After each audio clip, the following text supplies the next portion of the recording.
गुरुर्ब्रह्मा गुरुर्विष्णू गुरुर्देवो महेश्वरा गुरुर्साक्षात् परब्रह्म तस्मै श्री गुरवे नमः.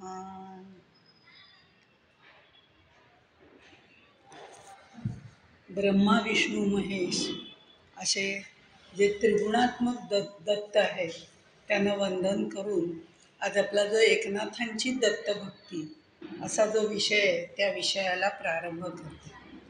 खरं म्हणजे भारतात जे अनेक थोर असे दत्तभक्त होऊन गेले त्याच्यामध्ये जनार्दन स्वामी जे आहेत त्यांचं नाव अग्रक्रमावरती आहे, जनार्दन स्वामींचं. कारण 15व्या शतकामध्ये जनार्दन स्वामी, एकनाथ महाराज आणि दासोपंत या तिघांनी मिळून दत्तभक्तीची उपासना जी आहे किंवा दत्तोपासना असं ज्याला म्हटलं जातं ती जी आहे ती परंपरा समृद्ध केलेली आहे. जनार्दन स्वामींनी, एकनाथ महाराजांनी, दासोपंत म्हणजे आपल्याला परिचित आहेतच. जनार्दन स्वामी हे एकनाथांचे गुरु आहेत. तर दासोपंत जर बघितलं तर पासोडी, दासोपंतांची पासोडी आपल्याला माहिती आहे, अंबेजोगाईच्या जवळ ती आपल्याला पाहायलाही मिळते. त्यामुळे अजूनही ती तिथे ठेवलेली आहे, त्यामुळे बघता येते आपल्याला. एकाच ह्याच्यावर संपूर्ण ग्रंथ त्यांनी लिहिलेला आहे आणि तेही दत्तभक्त होते. त्यामुळे ह्या तिघांनीही दत्तोपासना जी आहे ती जास्तीत जास्त समृद्ध केलेली आहे. आणि ह्याच्यामध्ये जनार्दन स्वामींचं नाव अग्रक्रमावर आहे असं मी म्हटलं, कारण उपासना चालू असताना जनार्दन स्वामींना दत्तात्रयांच्या सगुण रूपाची किंवा सगुण दर्शनाची तळमळ लागली होती. आणि जागृती, स्वप्न, सुषुप्ती सगळ्या अवस्थेमध्ये त्यांचा दत्ताचा ध्यास जो आहे तो त्यांना लागलेला होता. त्यांना म्हणजे स्वप्नावस्थेत त्यांना दर्शन झालं नंतर, पण प्रत्यक्ष दर्शन ज्याला म्हणता येतात, जागृती अवस्थेतलं दर्शन, हेही त्यांना दत्तगुरूंनी दिलेले आहे. ते जेव्हा त्यांना दिलं त्यावेळेला स्वामींच्या डोळ्याला जवळ अश्रुधारा लागल्या. त्यांना काही सुचेना ते दर्शन बघितल्यानंतर, त्यांचं दर्शन घेतल्यानंतर. मग श्री दत्तांनी त्यांच्या माथ्यावरती हात ठेवला आणि त्यांना समाधी लागली. पण जेव्हा त्यांना दत्तात्रयांनी जागं केलं तेव्हा स्वामींनी त्यांची पूजा केली आणि मग नंतर दत्तगुरु जे होते ते गुप्त झाले असं त्याचं वर्णन सगळं केलं गेलेलं आहे. दत्तात्रयांनी त्यावेळेला त्यांना अकर्तात्मबोध ज्याला म्हटलं जातं, अकर्तात्मबोध तो शिकवला. इथे तो शिकवला म्हणजे त्या जेव्हा दर्शन दिलं त्या काळात त्याचा बोध त्यांनी केला. इथे ते सांगताना एकनाथ महाराज असं म्हणतात, गृहस्थाश्रमो न सांडिता कर्मरेखा नोलांडिता निज व्यापारी वर्तता बोधू सर्वथा न मिळे. म्हणजे एकनाथी भागवतामधल्या 9व्या अध्यायामध्ये एकनाथांनी वर्णन केलेलं आहे आणि तिथे त्यांनी जनार्दन स्वामींना जो अकर्तात्मक बोध झाला तोच दत्तात्रयाने जो केला होता तोच त्यांनी मला केला असा उल्लेख तिथे केलेला आहे. त्यामुळे एकनाथ महाराजांकडे जी दत्तभक्ती आलेली आहे ती दत्तभक्ती परंपरागत नाही, तर ती गुरु परंपरागत आलेली दत्तभक्ती आहे. तसं पाहिलं तर आता आपल्याला एकनाथ महाराजांचं चरित्र बघायचं नाहीये किंवा जनार्दन स्वामींचंही चरित्र बघायचं नाही, त्यांची एकनाथांची दत्तभक्ती काय आहे या संदर्भातलं फक्त आपल्याला पाहायचं आहे. त्यामुळे आपण जे बघितलं तर एकनाथ महाराजांच्या घरी पूर्वापार परंपरेने सूर्योपासना केली जायची. त्यामुळे रामभक्ती त्यांच्याकडे घरामध्ये होतीच. म्हणजे वंश परंपरागत जर म्हटलं तर रामभक्तीही होती त्यांच्याकडे आणि दुसरी विठ्ठलाची भक्ती होती. कारण त्यांचे जे पणजोबा होते भानुदास, त्या भानुदासांपासून जी वारकरी परंपरा नंतर जी सुरू झालेली आहे ती त्यांच्या घराण्यामध्ये चालू झाली तिथपासून, पणजोबांच्या वेळपासून. त्यामुळे त्यांच्याकडे विठ्ठल भक्ती पाहायला मिळते, रामभक्ती पाहायला मिळते आणि या सगळ्याबरोबर गुरु परंपरागत जी आलेली आहे जनार्दन स्वामींकडनं ती दत्तभक्तीही आपल्याला पाहायला मिळते. एकनाथांच्या अध्यात्मामध्ये, वाङ्मयामध्ये प्रत्येक ठिकाणी दिसते. असा त्रिवेणी संगम आपल्याला इथे पाहायला मिळतो. म्हणजे म्हटलं तर दत्त संप्रदाय आणि वारकरी संप्रदाय या दोघांचा सुरेख संगम त्यांच्या ह्याच्यामध्ये अध्यात्मामध्ये आपल्याला पाहायला मिळतो. तसं जर पाहिलं तर रामदासी संप्रदायाचा पण होतो असं म्हणता येणार नाही. त्याचं कारण रामदासी संप्रदाय नंतर निर्माण झालेला आहे, एकनाथांच्या नंतर. पण एक गोष्ट आपल्याला लक्षात घ्यायला लागेल की एकनाथांच्या पूर्ण चरित्रामध्ये या संप्रदायाची बीज रोवली गेली होती. असं बीज रोवली गेली होती असं मी का म्हणते, त्याचं कारण असं आहे, पुढे जर आपण बघितलं वाचनामध्ये आपल्या आलं असेल की एकनाथ महाराजांचे तुकाराम आणि रामदास हे दोघं मानसपुत्र होते. एक धारकरी एक वारकरी वगैरे असं जरी असलं तरी ही जी बीजारोपण जे आहे ते नाथ महाराजांनी समर्थांच्या मनामध्ये केलं. त्यांना 11व्या महिन्यामध्ये त्यांच्या मांडीवर ठेवण्यात आलं, त्यांनी आशीर्वाद दिला. या सगळ्या गोष्टी आपल्याला माहिती आहेत. काही अंशी तिथे मतभेद आहेत की 11व्या महिन्यात एकनाथ महाराजांनी मांडीवर घेतलं का नाही घेतलं, पण हे शिलालेखांच्या आधारे आपल्याला सिद्ध करता येतं. पण या सगळ्या याच्यामध्ये मला जे सांगायचं होतं की रामदासी संप्रदायाची बीज ती एकनाथ महाराजांनी आधी रोवली होती, फक्त त्याचा वृक्ष फुलवला तो समर्थांनी फुलवला असंही म्हणायला हरकत नाही, कारण ते त्यांचे मानसपुत्र होते. एकनाथांच्या अध्यात्मामध्ये जर आपण बघितलं तर भक्ती आणि ज्ञान, शांती आणि क्रांती, प्रपंच आणि परमार्थ. बघा, प्रपंच आणि परमार्थ हे पुढे समर्थांनी आपल्याला सांगितलेलं आहे. शांती आणि क्रांती हाही विषय समर्थांच्या ह्याच्यामध्ये आपल्या येतो. आणि ब्राह्मतेज आणि क्षात्रतेज अशा या सगळ्याचा समन्वय जो आहे तो एकनाथ महाराजांच्या ह्याच्यात आपल्याला पाहायला मिळतो. ब्राह्मतेज आणि क्षात्रतेज असं म्हणण्याचं कारण की सद्गुरूंच्या आज्ञेने लढाई करणारे एकनाथ महाराज होते. म्हणजे सद्गुरू जनार्दन स्वामी आपल्याला माहिती आहे की ते देवगिरीच्या किल्ल्याचे किल्लेदार होते.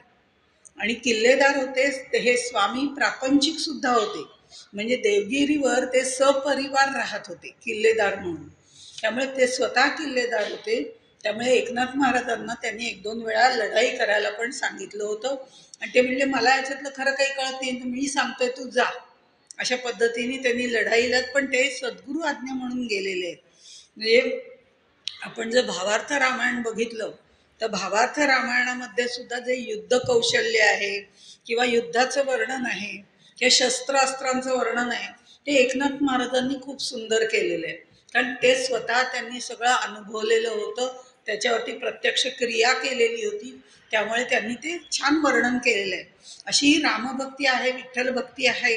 पण तरीसुद्धा आपल्याला जे बघायचं आहे की सगळ्यात महत्त्वाचं म्हणजे गुरुपरंपरागत त्यांच्याकडे जी आलेली आहे ती दत्तभक्ती आज आपण बघणार आहोत. शूलिभंजन डोंगरावरती, म्हणजे संभाजीनगरच्या जवळच आहे, अतिशय छान असं छोटी टेकडी आहे, आतमध्ये मंदिर छान आहे आणि थोडंसं चढून जावं लागतं, पण वृक्षराई छान आहे. असं सगळं एकूण सौंदर्य हिवाळ्यामधलं तिथलं बघण्यासारखं आहे. या शूलिभंजन डोंगरावरती एकनाथ महाराज जनार्दन स्वामींच्या आज्ञेने तपश्चर्या करत होते आणि तेव्हा त्यांना दत्तात्रयाचं दर्शन झालेलं आहे. सद्गुरू कृपा झाल्याशिवाय भगवंताचं दर्शन होत नाही हे आपल्याला खात्रीपूर्वक ते सांगतात. कारण एकनाथ महाराजांची त्यांनी जी दत्तात्रयांची आरती केलेली आहे त्याच्यात त्यांनी म्हटलेलं आहे जनार्दन स्वामींच्या कृपेमुळे, असा त्यांनी उच्चार केलेला आहे, एका जनार्दनी. त्यामुळे एका जनार्दनी श्री दत्त ध्यान असं त्यांनी त्याचं वर्णन केलेलं आहे आरतीमध्ये. म्हणजे जनार्दन स्वामींच्या कृपेमुळे मला हे दत्ताचं ध्यान जे समोर सगुण रूपातलं दर्शन आहे ते झालेलं आहे. आणि दरवेळी त्यांनी एका जनार्दनी ही नाममुद्रा वापरलेली आहे. प्रत्येक अभंगाच्या वेळा असो, एखादं काव्य असो, स्तोत्र असो, अनेक गोष्टींचं लिखाण त्यांनी केलेलं आहे, त्याच्यामध्ये त्यांनी हे वापरलेलं आहे. त्यामुळे एका जनार्दनी असं ते म्हणतात नेहमी. ही महाराष्ट्रातल्या संतांमध्ये नाथांची भक्ती लक्षणीय मानली जाते, कारण त्यांना सद्गुरू कृपेने ती प्राप्त झाली होती. ज्या वेळेला जनार्दन स्वामींना सांगली जिल्ह्यातल्या कृष्णतीरी औदुंबर क्षेत्री गुरु उपदेश झाला त्यावेळेला नाथ महाराजांनी एकनाथी भागवतामध्ये यदू आणि अवधूत हा संवाद सांगितलेला आहे. हे जे गुरु उपदेश जनार्दन स्वामींना झाला त्याचंही वर्णन त्यांनी त्याच्यामध्ये केलेलं आहे. आणि एकनाथी भागवतामध्ये यदू अवधूत संवाद जो सांगितलेला आहे त्याच्यामध्ये ते म्हणताना असं म्हणतात, तो अवधूत जाण दत्तात्रया तेणे आलिंगुनी यदुराया निजरूपाचा बोधूतया अनुभवा दिल्या. म्हणजे यदुरायाला आलिंगन देऊन निजरूपाचा बोधूतया अनुभवाया दिला. दत्तात्रेय शिष्य परंपरा सहस्रार्जुन यदू दुसरा तेणे जनार्दनू तिसरा शिष्य केला खरा कलियुगी. म्हणजे अवधूत म्हणजे साक्षात दत्तात्रय, त्यांचा पहिला शिष्य जो आहे तो सहस्रार्जुन, त्याच्यानंतर दुसरा जो आहे तो यदू आणि तिसरे जे आहेत ते जनार्दन स्वामी आहेत. आणि इथे त्यांनी म्हटलेलं आहे, सद्गुरू जेव्हा सत्शिष्याला आलिंगन देतो तेव्हा त्याच्या परमार्थ जो आहे त्याचा लाभ त्याला होतो. म्हणजे आलिंगन देतो त्यावेळेला अंतरंग एकमेकाला भिडतात. ये हृदयीचे ते हृदयी झाले असं आपल्याला ज्ञानेश्वर माऊली सांगतात त्याप्रमाणे. आणि मग अशा वेळेला जेव्हा ते आत्मज्ञान होतं त्यावेळेला त्याच्या अहंकाराची बेडी तुटून जाते, त्या शिष्याच्या अहंकाराची बेडी तुटून जाते. त्याचा आनंद जो आहे तो ओसंडून व्हायला लागतो आणि त्याची वाणी जी आहे तिला खीळ बसते, म्हणजे ती मौनामध्ये जाते.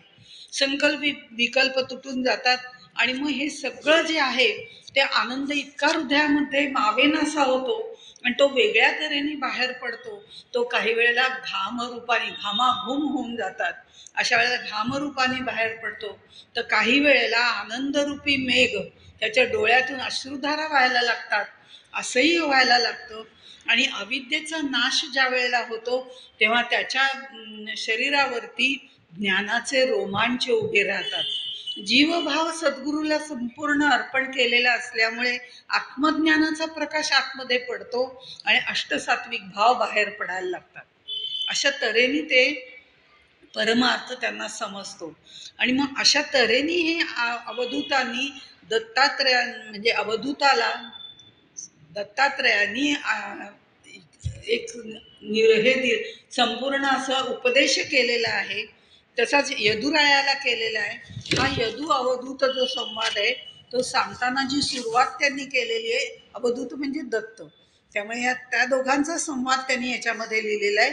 हा लिहिताना त्यांनी अहम धुई तो अवधूत असं सांगून सुरुवात केली. ज्यांनी अहम संपूर्ण धुवून टाकलेला आहे शिष्याचा, असा जो अवधूत आहे. यदू अवधूत या संवादामध्ये म्हणजे हा संवाद परिचित आहे, पण दत्तभक्ती जी त्यांची वर्णन करायची आहे त्या दृष्टिकोनातून हा यदू अवधूताचा जो संवाद आहे तोही तेवढाच महत्त्वाचा आहे. खरं म्हणजे दत्तात्रयांनी आपलं संपूर्ण अवधूतपणाचं जे लक्षण आहे, अहंकार निर्मूलन करण्याचं जे रहस्य आहे ते यदुराजाला याच्यामध्ये सांगितलंय. खरं म्हणजे यांना गुरु करण्याची काही आवश्यकता नव्हती, पण तरी सुद्धा त्यांनी 24 गुरु त्यावेळेला केलेले आहेत. आणि हे 24 गुरूंचं आख्यान जे आहे ते एकनाथांनी फुलवलेलं आहे. ते फुलवलेलं आहे म्हणजे एकनाथ महाराजांचं ते शब्द सौंदर्यच असं आहे की मोठे चातुर्याने या सगळ्या गोष्टी त्यांनी आपल्याला सांगितल्या आणि गोष्टी ऐकायला आपल्याला नेहमी आवडतात. त्यामुळे या पण गोष्टींच्या माध्यमातून त्यांनी जो संदेश दिलेला आहे त्या संवादामधनं तोही महत्त्वाचा आहे. दत्तात्रेय गुरूंचे गुरु आहेत, पण त्यांनी हे गुरु का केले तर त्याचं उदाहरण द्यायचं तर एकाकी राहावं कसं याच्यासाठी कुमारीचं उदाहरण, एकाग्रतेसाठी तो शरकार बाण तयार जो करतो, टोकदार बाणाचं टोक तयार करतो, तो जर अगदी व्यवस्थित शरकार त्याला म्हटलं जातं, त्याची एकाग्रता. किंवा कीटकाकडनं ध्यानी म्हणजे जे ध्याता ध्येय ध्यान असं वगैरे आपण नेहमी वर्णन वाचतो, ते जे रूप आहे एकरूपता होणं जे म्हटलं जातं, ध्यान समाधीनी त्या ध्येय गाठता येतं. हे जे आहे ह्या पद्धतीने कीटकाचं वर्णन केलेलं आहे. आत्मरत होण्याचा जो प्रसंग आहे तर आत्मरती कुणाकडनं शिकायची तर पिंगलेकडनं शिकायची, आणि गृहासक्तीचं जो दुष्परिणाम आहेत ते कपोताकडनं शिकायचे, अपरिग्रह जो आहे तो टिटवीकडनं शिकायचा. म्हणजे प्रत्येक प्राणी पक्षी या प्रत्येकामध्ये कुठेतरी गुरुत्व आहे, त्या प्रत्येकाकडे असा गुण आहे खरं म्हणजे चराचरातल्या प्रत्येकाकडे काही ना काहीतरी गुण नक्की असतो. त्या गुणांना महत्त्व आहे आणि त्या गुणांना गुरु करायचं आहे. हे त्यातनं म्हणजे आपल्याला प्रत्येकाकडनं काहीतरी शिकण्यासारखं असतं. हाही एक संदेश त्यांनी आपल्याला दिलाय.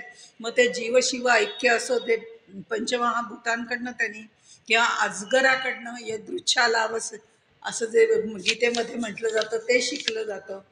यदृच्छालाभ संतोष वगैरे या प्रकारे अशा तऱ्हेने प्रत्येक गुरुचं त्यांनी वर्णन केलंय. प्रत्येकाची कथानक तयार करून ती आपल्याला सांगितले, जो संवाद त्या यदू आणि अवधूत यांच्यामध्ये झाला होता. हेही त्यांच्या दत्तभक्तीचाच एक भाग आहे किंवा त्यातनं आपल्याला त्यांची दत्तभक्ती लक्षात येते. आणि हे सांगताना शेवटी ते असं म्हणतात, तेणे गुरूंची लक्षणे ऐकता सायुज्य मुक्ती आली हाता. म्हणजे हे असं संवाद त्यांचे गुरु शिष्यांचे जर आपण ऐकत गेलो तर आपल्याला सुद्धा सायुज्य मुक्ती मिळू शकते. नुसते संवाद ऐकून असा अर्थ होत नाही त्याचा. त्या सगळ्या संवादातनं ते सार आपल्या आचरणात आल्यानंतर आपल्याला सुद्धा सायुज्य मुक्ती मिळू शकते, हे ते पटवून देऊ शकतात. अशा तऱ्हेने हे सगळे वर्णन त्यांनी या संवादामध्ये केलेलं आहे. आणि त्यामुळे ते तो संवादही त्यांच्या दत्तभक्तीचं किंवा त्यांच्या सद्गुरूंनी जे त्यांना सांगितलं त्याचं एक प्रदर्शन त्यांनी केलेलं आपल्याला लक्षात येतं. प्रदर्शन याचा अर्थ लोकांना दर्शन मिळण्याकरता केलेलं प्रदर्शन आहे. हे महत्वाचं आहे. नुसतं आपल्यासारखं प्रापंचिक प्रदर्शन नाही. जनार्दन स्वामींचे सुद्धा 3 शिष्य होते. एकनाथ महाराज, ज्यांना आपण एका जनार्दनी म्हणून ओळखतो, म्हणजे नाममुद्रा त्यांची तशी आहे. दुसरा जनी जनार्दन आणि तिसरा रामा जनार्दन, असे 3 आहेत. पण यापैकी एकनाथ महाराजांना जनार्दन स्वामी स्वतः सूर्यकुंड जे आहे त्या सूर्यकुंडावरती घेऊन जायचे आणि तिथे त्यांना दत्तोपासना करायला लावायचे, त्यांच्याकडनं करवून घ्यायचे. अशा तऱ्हेने त्यांनी केलेलं आहे. आणि याचं वर्णन करताना एकनाथ महाराज खूप छान वर्णन करतात की जनार्दनाची 5-7 पोरे, पोरे म्हणजे शिष्य, जनार्दनाची 7-5 पोरं, त्या माझी लाडका एका रे. त्यातला एका फक्त लाडका आहे. एकही साधन न करी तो बळेची मातला फुकारे. म्हणजे इथे त्यांनी म्हटलं तो एकही साधन न करी. हे खरं म्हणजे अशक्य आहे. एकनाथ महाराज अतिशय साधना चांगली उत्तम प्रकारे करत असत, पण त्या साधनेला एक गती मिळावी या दृष्टिकोनातनं जनार्दन स्वामी त्यांना घेऊन जात असत. आणि ते घेऊन जाऊन तिथे त्यांच्याकडनं ती उपासना व्यवस्थित पद्धतीने करून घेत असत. पण हे सगळं करताना मात्र ते म्हणतात एकही साधन न करी. हा त्यांचा नम्रपणा आहे. तसंच तो बळेची मातला फुकारे, त्याला इतका माज चढला होता असं बरोबर अर्थ बघता आपल्याला लक्षात येईल. पण तसं नाहीये. तो बळे म्हणजे गुरुभावाच्या बळाने, त्याच्या मागचा जो गुरुभाव होता तो एवढा प्रचंड होता जनार्दन स्वामींच्या बद्दलचा. त्या गुरुभावाच्या बळाने मातला रे म्हणजे भक्तिमदानी मातला, संपूर्ण आपलं समर्पण करून त्यांनी दत्तभक्ती केलेली असल्यामुळे ते म्हणतात एकही साधन न करी तो बळेची मातला फुकारे. असं जरी ते म्हणत असलेही त्यांच्यातला अहमपणा पूर्णपणे गेलेला होता. अशा तऱ्हेने यांनी हे म्हटलेलं आहे. अतिशय निराभिमानी अशी त्यांची वृत्ती असल्यामुळे त्यांनी आपलंच आपल्याला असं वर्णन करून पुढे प्रगट केलेलं आहे. ह्या नाथांची अभंग संपदा विपुल आहे. अभंगवाणी तर त्यांचे बघितलं तर 4000च्या पुढे म्हणजे अभंग आहेत त्यांचे. आणि हे अभंग अतिशय मनोरंजक पण आहेत, उद्बोधक पण आहेत, भारुडांसारखे प्रकार पण त्याच्यामध्ये आहेत, जे जेणेकरून लोकांना काहीतरी शिकवता येईल चांगल्या ह्याच्यातनं. त्यांनी समाजाची शिकवणं, समाजाला तयार करणं हे पण त्यांनी केलेलं आहे. त्यामुळे ते तशा पद्धतीचे आहेत. आणि या सगळ्याचं वर्णन करताना एकनाथ महाराजांच्याच परंपरेतले कृष्णदयार्णव स्वामी जे आहेत, ज्यांनी भागवताच्या दशमस्कंदावरती टीकात्मक ग्रंथ लिहिलेला आहे, हरिवरदा म्हणून. 3 खंड आहेत त्याचे, जवळजवळ 42,000 ओव्या आहेत त्याच्या. पण त्यांनी म्हणजे एवढे ते विद्वान होते, त्यांनी असं एकनाथ महाराजांच्या बद्दल त्यांचे शिष्य असल्यामुळे असं म्हटलेलं आहे, एकनाथ महाराजांनी काहीही सांगू दे, मग ते भारूड असू दे, अध्यात्मपर असू दे, रुक्मिणी स्वयंवर असू दे, नाहीतर अनेक त्यांचे प्रकार आहेत. एकनाथी भागवत आणि हे भावार्थ रामायण तर सगळ्यांना माहितीच आहे. पण त्याचं वर्णन जर एका ह्याच्यात करायचं असेल तर अध्यात्म तंतू न तुटे हे त्याचं वर्णन आहे. कुठल्याही प्रकाराने त्यांनी कथा सांगू दे, काही सांगू दे, पण त्यातला जो अध्यात्माचा गाभा आहे तो सोडून एकनाथ महाराज कधी काही त्यांनी सांगितलेलं नाही. तो अध्यात्माचा धागा त्यांनी कायम पकडून ठेवलेला आहे. आणि अशा पद्धतीने जर विचार केला तर दत्तभक्तीच्या बाबतीत विचार केला तर त्यांचं जवळजवळ 63 अभंग आहेत. दत्तभक्ती त्यांच्या गाथेमध्ये आहेत.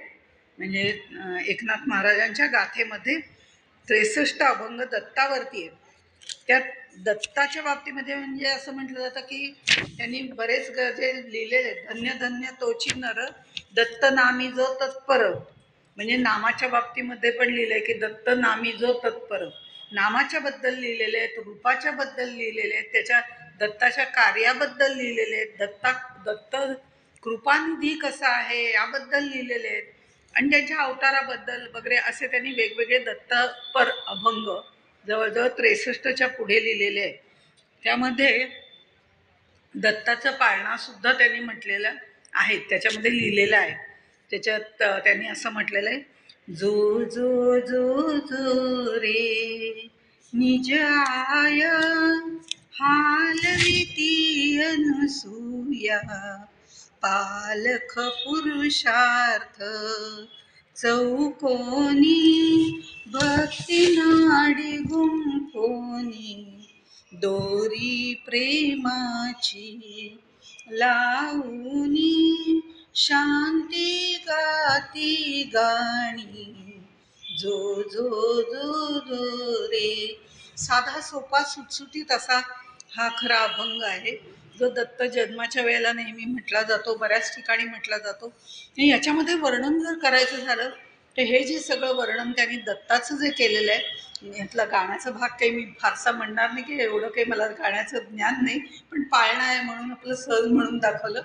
पण त्याच्यात त्यांनी म्हटलं, तू आत्मानंदामध्ये डोलत राहा. जो जो जो जो रे असं म्हटलेलं आहे ते आत्मानंदामध्ये कायम डोलत राहा असं दत्तालाच सांगितलेलं आहे. आणि दत्ताचं वर्णन करताना इथे ब्रह्मा विष्णू महेशाचं वर्णन केलेलं आहे. त्यामुळे ह्या पहिल्यांदा सुरुवातीला त्यांनी असं म्हटलं, हालविती अनुसूया, जिच्यामध्ये कुठल्याही प्रकारची असूयाच नाही आहे, कोणाबद्दल दुराग्रह नाही, काही नाही, अतिशय शुद्ध चित्त ज्याला म्हटली जाते अशी ती अनसूया आहे. आणि त्यांनी जो पाळण्याचं वर्णन केलेलं आहे ते पालख पुरुषार्थ चौकोनी. चौकोनी म्हणजे 4 पुरुषार्थाच्या 4 बाजू असलेला असा जो पाळणा आहे, धर्म अर्थ काम मोक्ष, अशा ह्या चौकोनी पाळण्याला भक्तीची दोरी लावावीच लागते. या 4 पुरुषार्थांनी आपल्याला जायचं ठरवलं किंवा या 4 पुरुषार्थांनी आयुष्याचं किंवा जीवनाचं संपूर्ण आचरण करायचं ठरवलं तर त्याला भक्तीचा गोडवा असावाच लागतो, भक्तीचा ओलावा असावाच लागतो. भक्ती नाडी गुंफोनी दोरी प्रेमाची लावूनी शांती गाती गाणी. म्हणजे हे सगळं कसं भक्तीने युक्त असं करायला लागतं. आणि हे जे बांधलेले आहे ती भक्तिप्रेमाची जोडी आहे, दोरी आहे. आणि त्या दोरीला ह्या 4 पुरुषार्थाचं आचरण करताना जेव्हा भक्ती त्याच्याबरोबर येते त्यावेळेला आपोआपच शांती तिथे नांदते. आणि शांती असते त्याच वेळेला आत्मानंदामध्ये रंगता येतं. म्हणून या आत्मानंदामध्ये तू निवांतपणे राहा असं त्यांनी वर्णन केलंय.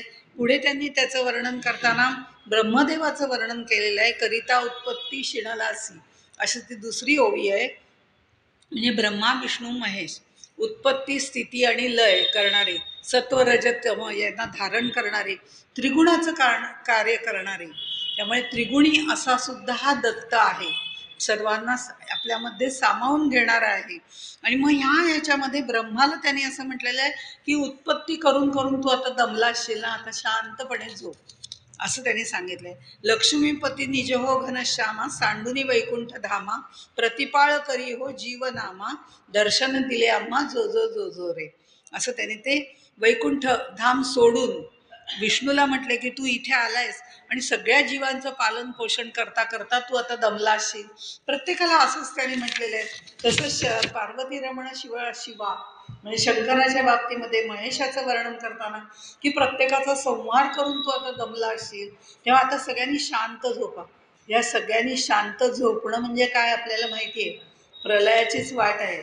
पण ह्या सगळ्याच्यात सर्वांनी शांत व्हा, मग असूया राहायचं काही कामच येणार नाही. अनसूया ती पाळणा हलवते हे लक्षात घ्यायला पाहिजे. अशा तऱ्हेने या सगळ्याचं वर्णन त्यांनी पाळण्यामध्ये केलेलं आहे.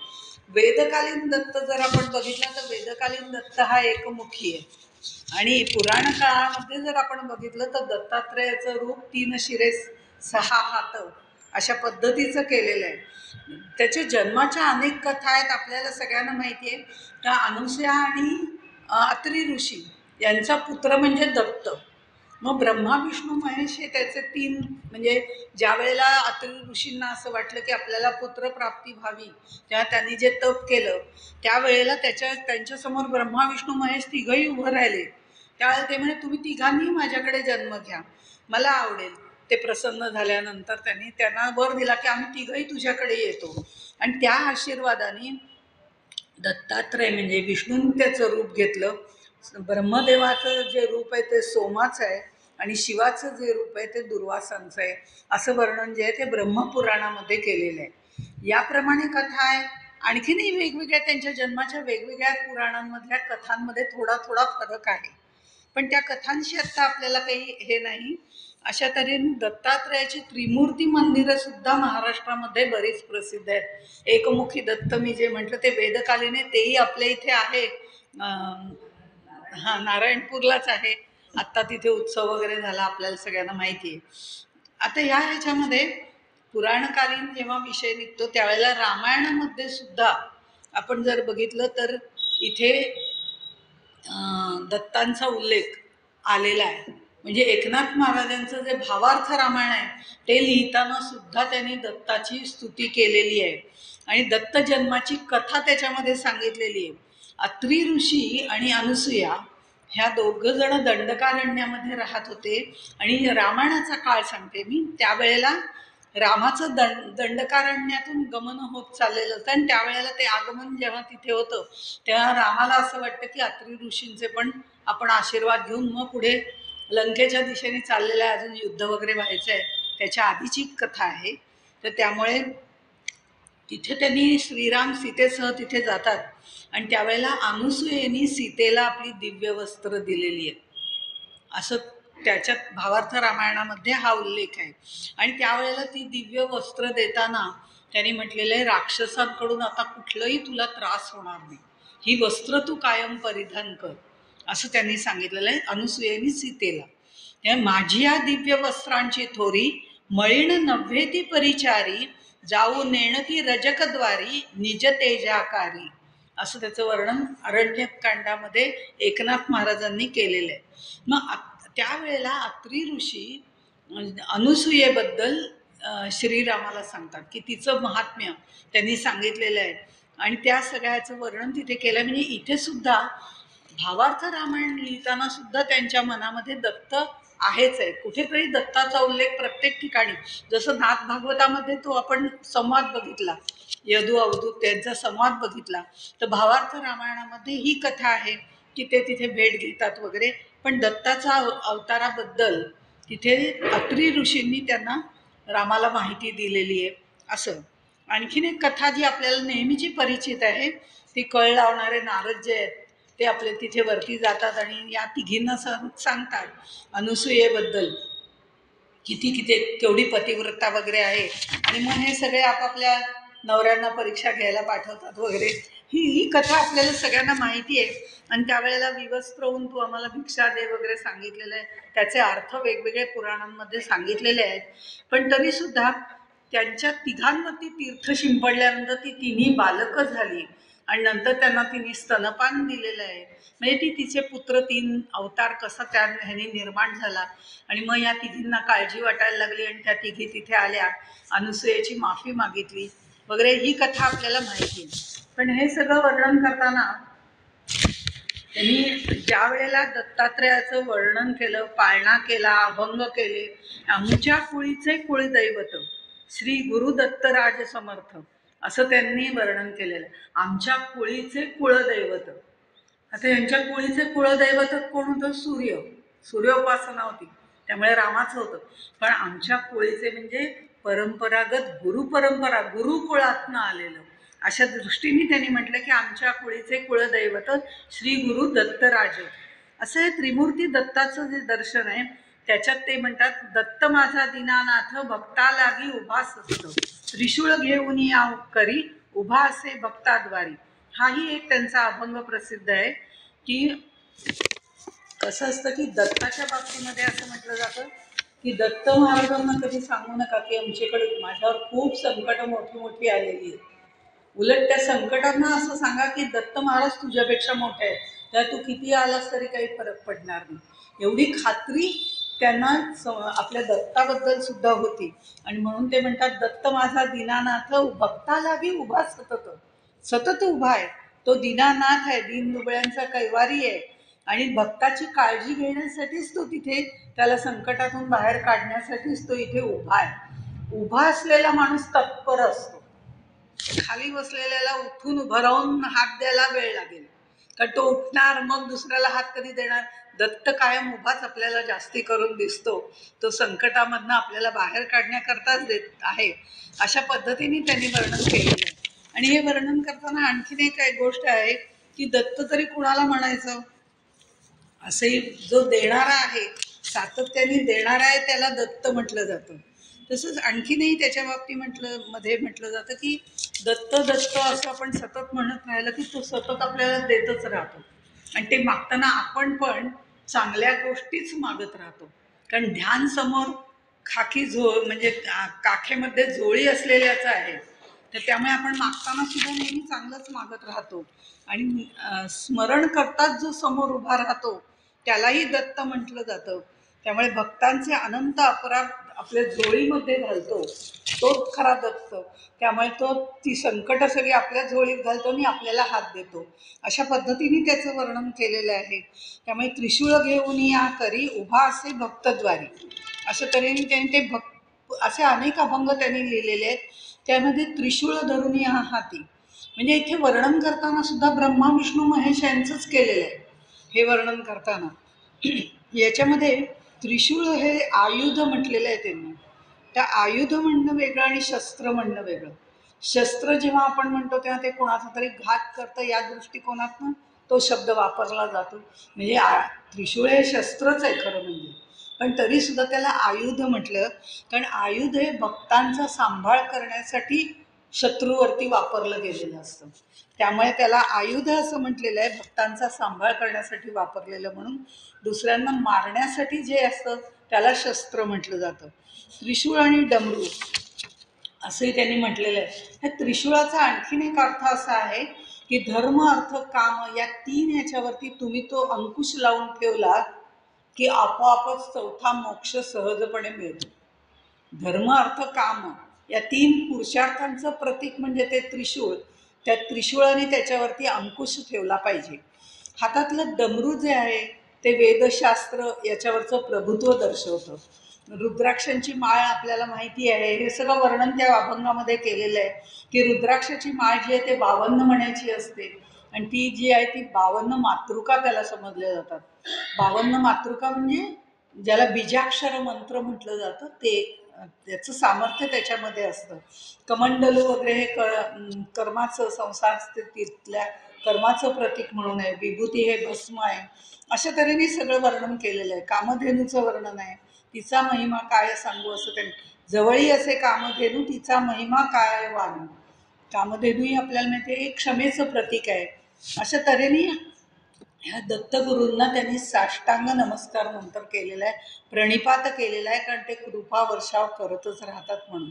आणखीन एका अभंगामध्ये त्यांनी म्हटलेलं आहे, दत्त वसे औदुंबरी त्रिशूळ डमरू जटाधारी. पण ह्या अभंगामध्ये कुठेतरी पुनरावृत्ती आपल्याला पाहायला मिळते त्या दत्ताचं वर्णन करताना. पण हा जो अभंग आहे तर जनार्दन स्वामींनी जेव्हा त्यांना दत्ताने दर्शन दिलेलं होतं त्यावेळेला त्यांनी असं म्हटलं होतं, सुंदर ते ध्यान बसे औदुंबरी, व्याघ्रचर्मधारी शोभत असे. अशा पद्धतीने जे वर्णन आहे त्याचंच थोडंसं तसंच वर्णन किंवा त्याची कॉपी टाईप, असा कॉपी म्हणता येणार नाही, हे यांचं सोय उत्स्फूर्त आहे, त्यांचंही उत्स्फूर्त आहे, पण तरीसुद्धा दोघांची छाप किंवा सद्गुरूंची त्यांच्यावर पडलेली छाप आहे की आपल्याला ह्याच्यात बघायला मिळते की दत्त बसे औदुंबरी त्रिशूळमृ जटाधारी कामधेनू आणि श्वान उभे शोभती समान, अशा पद्धतीने ते वर्णन त्यांनी केलेलं आहे. म्हणजे साधारणतः सद्गुरूंची छाप ही शिष्यावर पडतेच. आपण साधारण गायन करणारी लोक असतात, शास्त्रीय गायन जे गंडा वगैरे बांधतात आणि ते त्यांच्या सद्गुरूंप्रमाणेच हातवारे वगैरे करत असतात, जर आपण खूप त्यांच्यातलं साम्य आपल्याला लक्षात येतं. ही छाप त्यांच्या सहवासामध्ये राहून राहून पडलेली असते. त्याप्रमाणे ही छाप एखाद्या अभंगाची असण्याची शक्यता पण आहे. असं हे सगळं जे वर्णन त्यांनी केलेलं आहे.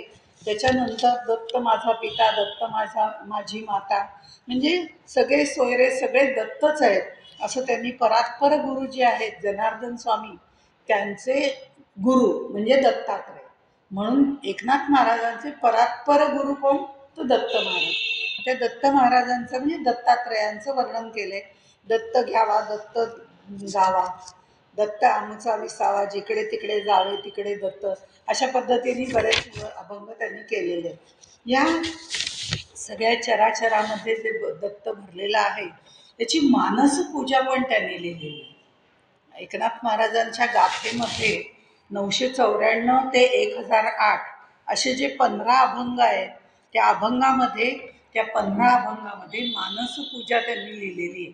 म्हणजे भावार्थ रामायणात पण दत्त आहे, एकनाथी भागवतात दत्त आहे, त्यांच्या अन्य अभंगांमध्ये पण आपण बघितलं तिथेही दत्त आहे. म्हणजे त्यांची दत्तभक्ती आपल्याला त्यांनी कुठे ना कुठेतरी त्या दत्ताचं स्मरण केलेलं आहे, प्रसंग पाहून केलेला आहे. याच्यामध्ये त्यांनी एक मानसपूजा त्यांच्या दत्त अभंग गाथेमध्ये, म्हणजे एकनाथ महाराजांच्या अभंग गाथेमध्ये दत्ताचे हे जे 15 अभंग आहेत ते मानसपूजेचे अभंग आहेत. त्याच्यामध्ये विश्वी भरलेला विश्वात्मक असा दत्त आणि विश्वोत्तीर्ण झालेला दत्त, म्हणजे पूर्ण शांत झालेला दत्त किंवा ज्याला आपण निर्गुण निराकार दत्त, अशा दोन्ही याचं वर्णन आपल्याला पाहायला मिळतं. आणि त्यांनी म्हणताना असं म्हटलेलं आहे की या दत्ताला म्हणजे आपल्या हृदयामध्ये स्थिर केलं आहे. मानसपूजा आहे, त्यामुळे माझ्या हृदयात येऊन तू वस्ती कर. जे ब्रह्मांडी आहे ते पिंडी यायला हवं तर मला लवकर समजेल. त्यामुळे मला या हृदयाचं आसन तुला करून ठेवलेलं आहे, त्याच्यावरती तू बस आणि मी तुझं सतत अखंड ध्यान करेन. निर्मळ अंतःकरण होण्यासाठी या हृदयामध्ये तू येऊन बस. वासना सोज्वळ नम्रपणे प्रक्षाळले पाय, वाही एक माथा, असं पद्धतीने ते सगळं वर्णन केलेलं आहे. आत्मनिवेदन करण्यासाठी वाही एक माथा, म्हणजे संपूर्ण डोकं म्हणजे माथा जो आहे तो तुझ्या चरणावरती ठेवलेला आहे. कारण ही 5 ज्ञानेंद्रिय जी आहेत ती आपल्या चेहऱ्यावरती म्हणजे माथ्यावरती म्हणजे मुखावरती असतात. आणि ही 5 ज्ञानेंद्रिय आपल्याला कुठे कुठे भटकवत असतात. म्हणजे मी पाहिलं, मी ऐकलं, असं आपण नेहमी म्हणतो ना, त्या प्रत्येक ह्याच्यात जो अहंकार आहे तो ही ज्ञानेंद्रिय वाढवत असतात. ती वाढवताना नेहमी ती कशी म्हणतात, मी पाहिलं ना, म्हणजे मी ऐकलंय माझ्या हाताने, अगदी माझ्या डोळ्यांनी पाहिलंय, माझ्या कानाने ऐकलंय, मी ऐकलंय, मी सांगितलं म्हणून तर झालं, नाही तर झालंच नसतं. म्हणजे हा प्रत्येक ह्या ज्ञानेंद्रियामध्ये किती अहंकार भरलेला आहे. जेव्हा ते ज्ञानेंद्रिय बाहेरचं पाहत असतं, त्या ज्ञानेंद्रियांना पूर्णपणे नतमस्तक होऊन नमवून जेव्हा माथा ठेवला जातो त्यावेळेला पूर्ण शरणागती होते आणि मग ही 5 ज्ञानेंद्रिय अंतर्मुख साधना करायला सुरुवात करतात. त्यावेळेला म्हणतात, नाही पाहीन तर त्याचंच रूप पाहीन, ऐकीन तर त्याचंच गुण ऐकीन, नाही परमेश्वराचे. इतकी ती बदलतात.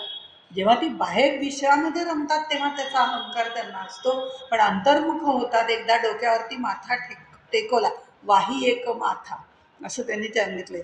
आणि ही 5 ज्ञानेंद्रिय आपल्याला माहिती आहेत आपल्या मुखावरती आहे, आणि ती मुख कशावरती आहे तर मानेवरती आहे. तो मान आपल्याला जपावाच लागतो, इतका मान भरलेला असतो, त्यामुळे ती ते वरती असतात. हे जे चेहरा आहे तो त्याच्यावरती म्हणून तर आहे. ही मान झुकवणं फार कठीण असतं. आणि जेव्हा माथा टेकवायचा असतो तेव्हा ती झुकवावीच लागते. म्हणजे संपूर्ण आपलं टोटल सरेंडर ज्याला म्हणतात, पूर्ण शरणागती तिथे येते. त्याला आत्मनिवेदन असं म्हटलं जातं. आणि ते अहंकारासह आत्मनिवेदन केलं जातं. आणि मग ते झाल्यानंतर चौदेहाचं निरसन त्यांनी सांगितलंय मानसपूजेमध्ये. चौदेहाचं निरसन म्हणजे स्थूल, सूक्ष्म, कारण, महाकारण देह. पहिले 3 अज्ञानाचे देह आहेत. त्या अज्ञानाचं देहांचं निरसन जे आहे ते आपल्याला करता येतं. आपण जर साधन चतुष्टय संपन्न झाल्यानंतर याचं आपल्याला निराकरण करता येतं. 3 देहाचं विसर्जन आपण म्हणू शकत नाही, निरसन म्हणतो त्याला. तर ते निरसन आपल्या करता येतं. पण चौथा देह जो ज्ञानाचा आहे त्याचं निरसन करायचं झालं किंवा तर मात्र त्याला सद्गुरूंचा आशीर्वाद लागतो किंवा सद्गुरूंचं पाठबळ लागतं. त्यामुळे हे पाठबळ एकनाथ महाराजांना होतंच. त्यामुळे यांनी ते म्हटल्यानंतर 4 देहांचं निरसन करून त्या महाकारण देहाचं अर्घ्य दिलंय असं वर्णन. मी ती 15 अभंग आहेत तर तेवढे वाचून दाखवणं शक्य नाही. तर हे सगळं वर्णन त्याच्यामध्ये केलेलं आहे. आणि त्यांनी म्हटलेलं आहे की संचित क्रियमाण्याचं प्रारब्ध आचमन घेऊन मी मोकळा झालोय. आणि जे प्रारब्ध उरलेलं आहे माझं, त्या प्रारब्धाच्या नुसार मी ह्या दत्ताचं ध्यान करतोय. प्रारब्धानुसार ते प्रारब्ध माझं चांगलं आहे म्हणून मला दत्ताची उपासना करण्याची इच्छा निर्माण झाली. हे ध्यान माझ्या मनामध्ये ठसायला सुरुवात झाली. आणि मग जीवाला जी योग्य गती मिळाली त्याचं वर्णन त्यांनी केलंय की अज्ञान जाऊन ज्ञान मिळतं.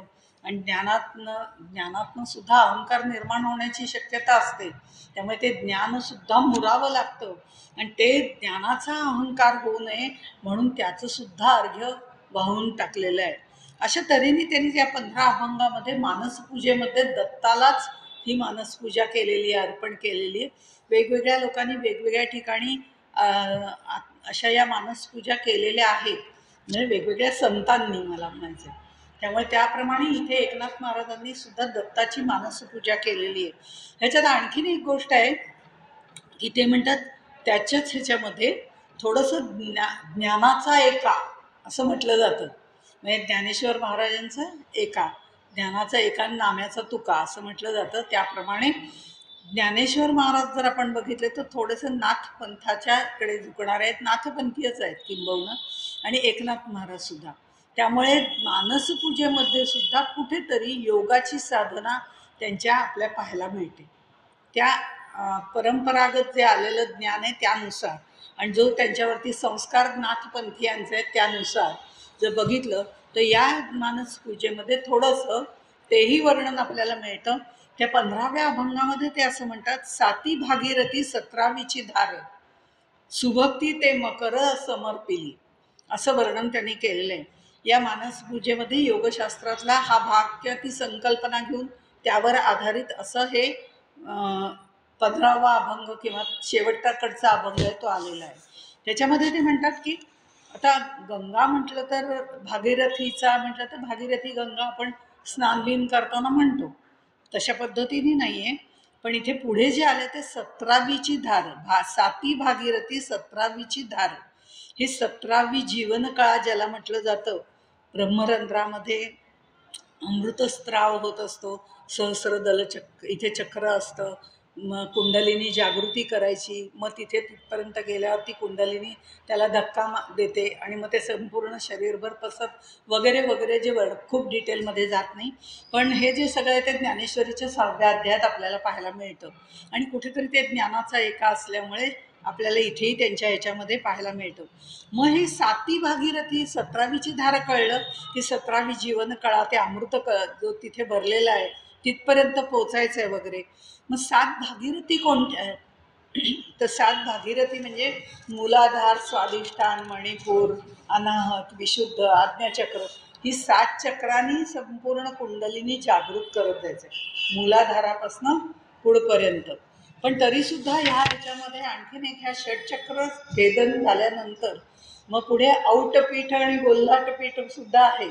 तर ते ह्या दोघं करून पुढे जायचं ते सहस्र कमल दळ. 7 भागीरथी 17वीची धार, सुभक्ती ते मकर समर्पिली, अशा तऱ्हेने ह्याचं वर्णन केलेलं आहे. ही कुंडलिनी जागृत करून आता मी तुला ती समर्पण करतोय. ते सगळं सहस्र दलामध्ये असलेलं अमृत तत्व आहे, ते मला सगळं प्राशन करायचं आहे. इथपर्यंत मानसपूजेमध्ये एकनाथ महाराज गेलेले आहेत. त्यामुळे मग ते भ्रमरगुंफा वगैरे ओलांडून सहस्रदल कमलातले जे सगळे अमृत तत्व आहे ते त्यांनी घेतलेले आहे. ते औटपीठ गोल्लाट सांडुनी भ्रमर गुंफा कचाट शोकुनी सहस्रदळाचे पाट मज माझी सुबट मिसळले.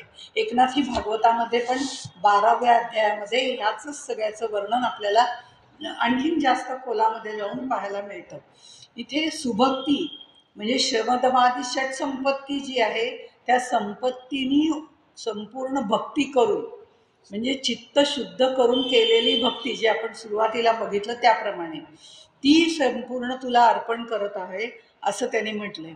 आणि मग ह्या मानसपूजेमध्ये नेहमीच्या बऱ्याचशा गोष्टी आहेत की ज्ञानदीपिका उजळवली, अहम ममता दूर केली, मनपवन चतुर्विध ताटे भगवंतासी अर्पेली.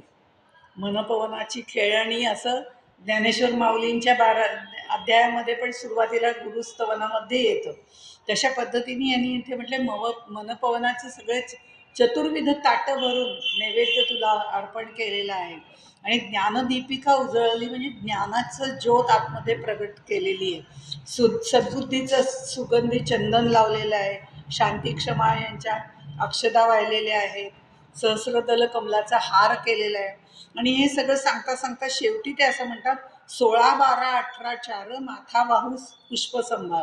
16, 12, 18, 4 असे काही शब्द आपल्याला हरिपाठात पण बघायला मिळतात ज्ञानदेवांच्या. तशा पद्धतीने इथे आपल्याला बघायला मिळतात. हे इथे मात्र जे वर्णन आहे ना ते सगळं विश्वाचं वर्णन आहे.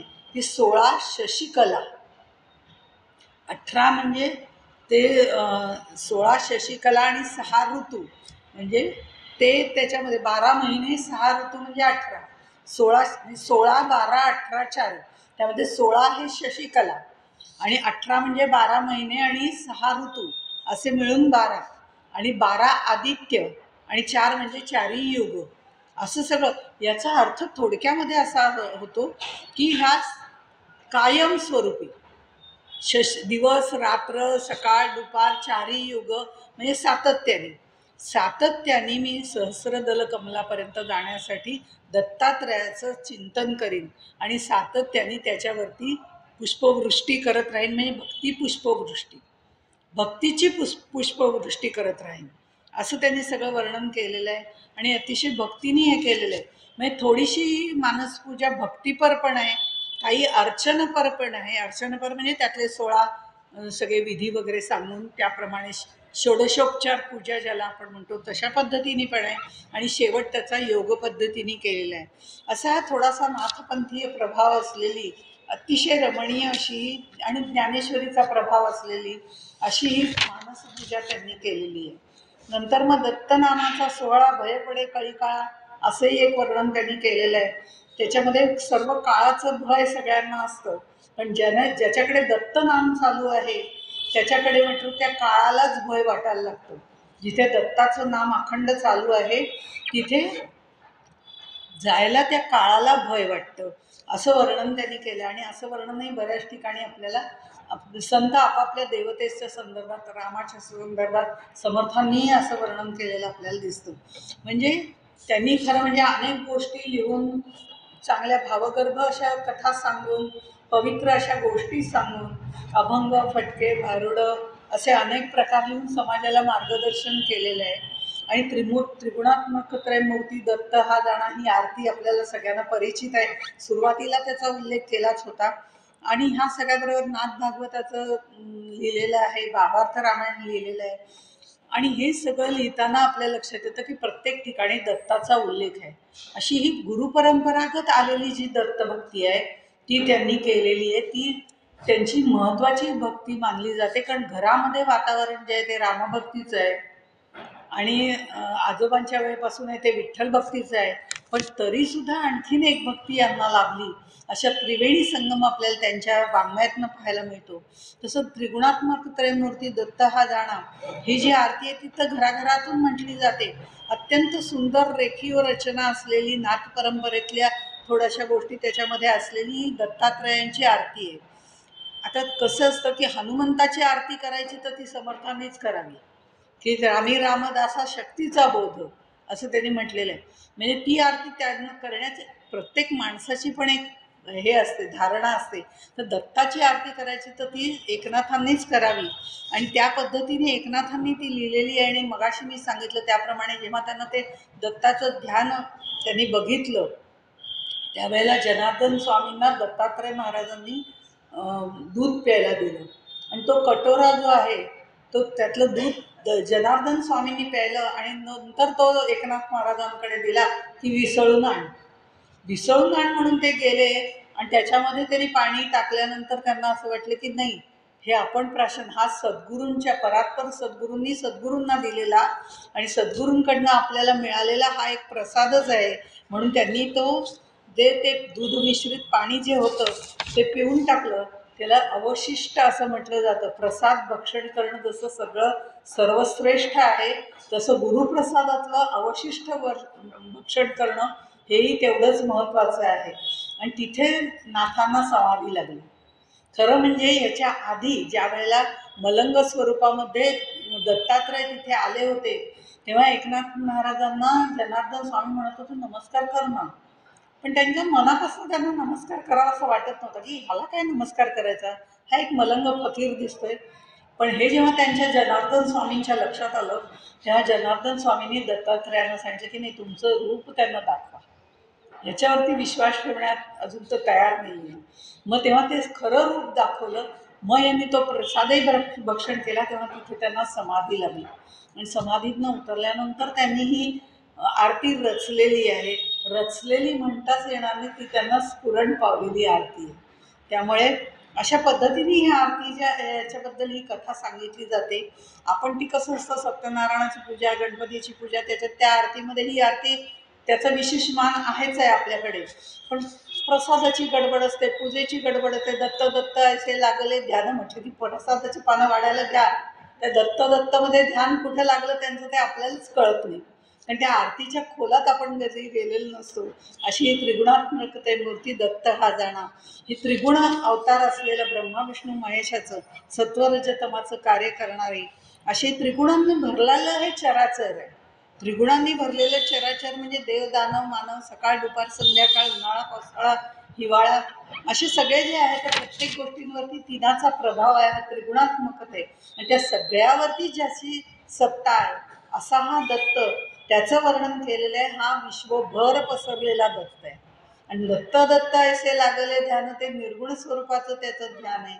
त्यामुळे तिथे त्यांना म्हटलेलं आहे ते प्रेम म्हणजे ह्याच्या बाबतीमध्ये म्हटलं न इति न इति असं त्यांनी वर्णन आरतीमध्ये, आरतीचे प्रत्येक शब्द घेऊन आरतीचा अर्थ सांगत नाही, पण न इति असं म्हटलेलं आहे. हे अन्वय व्यतिरेकाने म्हटलेलं आहे की याचं वर्णनच करता येत नाही. कारण याला नये अनुमान, अनुमान नाही, प्रमाण नाही, कशानेही याला सिद्ध करता येत नाही. अमृतानुभवामध्ये गुरूंचं वर्णन करताना ज्ञानदेवाने असं म्हटलंय प्रमाणांची परिसरे ते प्रमेयाची आविष्कारे. म्हणजे इथे त्यांनी प्रमाणाने सुद्धा त्यांना सिद्ध करता येत नाही, प्रमेय मांडणं तर दूरच राहिलं यांच्याबद्दल. अशा सगळ्या हे अनुमान करता येत नाही असे हे दत्त आहेत आणि ते अंतर्बाह्य भरलेले आहेत. खरं म्हणजे ते विश्वात्मक पण आहेत, विश्वोत्तीर्ण पण आहेत, दोन्ही प्रकारे आहेत. पण त्या दत्ताला जाणणं महत्त्वाचं आहे. पण त्याला जाणायला जावं तर ते अवर्णनीय आहेत. यतो वाचो निवर्तन्ते अप्राप्य मनसास असंच त्यांचं वर्णन करता येईल. पण एकदा का आपण त्यांच्याशी एकरूप झालो की पुनरपि जननम पुनरपि मरणम नाही. आणि ते आपण त्या परावाणीच्या पलीकडे असलेल्या त्या दत्त महाराजांपर्यंत जायचं आहे, ज्यांचं वर्णन करता आपल्याला येत नाही त्यांच्यापर्यंत पोचायचं आहे. आणि ते पोचण्यासाठी ही दत्तभक्ती आपल्याला जास्त महत्त्वाची आहे. मग दत्त येऊन या उभा ठाकला साष्टांग भावे प्रणिपात केला, असं तरीही हे सगळं वर्णन त्यांनी केलेलं आहे. हे दत्त दत्त असे लागले ध्यान हे महत्त्वाचं आहे. कारण हे ध्यान लागण्याकरता आधी आपल्याला मनापासून ते करावं लागतं. कारण मन एव मनुष्याणां कारणं बंध मोक्षयो. अमृतबिंदू उपनिषदामध्ये असं म्हटलेलं आहे, वासनेत गुंतवणारंही मन आहे आणि त्यातनं बाहेर काढणारंही मन आहे. या मनामुळे ज्या वासना निर्माण होतात त्यांना वासना, त्यांचा वासच तिथनं हटवून टाकला, वासच तिथे करू दिला नाही की मग मात्र आपल्याला तिथपर्यंत जाता येतं. हे मनाचं मनपण संपून गेलं, कारण मनाचं मनपण असतं तोपर्यंत हवे नकोपणा असतो, मला हे हवं आहे, मला ते नको आहे असं. पण हा हवे नकोपणा जेव्हा संपून जातो तेव्हा या जन्ममरणाच्या चक्रातून आपण बाहेर पडतो. मनाची उन्मनी अवस्था होणं महत्त्वाचं आहे. मग ही उन्मनी अवस्था झाल्यावर मी तूपणाची केली बोळवणं, ती बोळवण करणं महत्त्वाचं आहे. अशा तऱ्हेने यांनी हे सगळं वर्णनं दत्ताची केलेली आहेत.